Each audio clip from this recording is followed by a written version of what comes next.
Welcome to the Salmon Runs YouTube. Enjoy the video. You start by meeting essential prerequisites. Unlock the area where the wandering merchant may appear and clear surrounding enemies so spawns succeed. You should carry 4-6 tradable items and keep at least one open inventory slot so the vendor can offer special goods.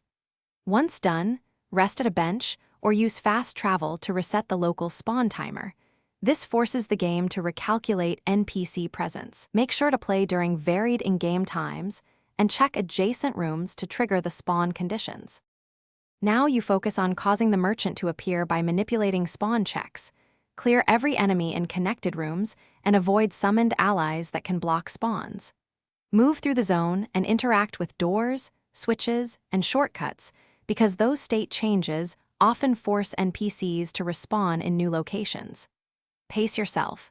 Visit 3 different benches in sequence to fully cycle the region's world state, and when you return, slowly sweep each nook. Merchants can spawn in hidden alcoves or behind. Finish by methodically checking likely merchant locations, ledges, doorways, and any shop placeholders in the region, because the vendor often appears in tight spots. If you still don't find them, reload the area, quit to the main menu, or restart the game and repeat the bench cycle to force a clean respawn. If problems persist, make sure you're on the latest game build and temporarily disable mods or corrupted save files. This resolves most invisible spawn and script blocking issues. Thanks for watching. Consider subscribing if we helped you.